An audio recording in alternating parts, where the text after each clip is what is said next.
મારી પાસે એક એવી સ્માર્ટ વોચ છે જેને જોઈને તમે 1 લાખ વાળી એપલ વોચ અલ્ટ્રા ફેંકી દેશો. આ છે લેયર્સની એનાર્ક સ્માર્ટ વોચ, જે થોડા જ દિવસ પહેલા શ્લોકભાઈ એટલે કે ટેક બર્નરે લોન્ચ કરી છે અને આને હું લાસ્ટ ઘણા દિવસથી યુઝ કરી રહ્યો છું. વોચનું બોક્સ ખૂબ જ યુનિક છે. બોક્સમાં તમને એક વોચ, વાયરલેસ ચાર્જર અને USB A to C connector મળશે. આ વોચમાં તમને 1.85 ઇંચની એમોલેડ ડિસ્પ્લે અને 60 હર્ટ્ઝ રિફ્રેશ રેટ પણ મળશે. આ વોચની મેઇન હાઇલાઇટ છે એની યુનિક ડિઝાઇન અને મને પર્સનલી ખૂબ જ ગમી. તમને આ વોચ પર બધા જ સેન્સર મળશે: heart rate, SpO2, sleep tracking, stress tracking. તમે જોઈ શકો તેમ એક સાઈડ છે એપલ વોચ અલ્ટ્રા અને બીજી સાઈડ છે એનાર્ક, અને બધા જ સેન્સરના રિઝલ્ટ એકદમ એક્યુરેટ છે. અને આ વોચના સ્પીકર્સ ખૂબ જ મસ્ત છે.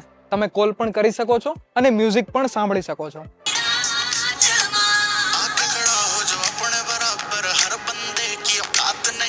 વોચમાં તમને 100 કરતા પણ વધારે વોચ ફેસીસ મળશે અને આ વોચ લેયર્સ એપ થ્રુ તમારા આઈફોન કે પછી એન્ડ્રોઇડ સાથે ઇઝીલી કનેક્ટ થઈ જશે. એનાર્કની પ્રાઇસ છે 6,999. તમે બાય કરશો કે નહીં, નીચે કમેન્ટ કરો.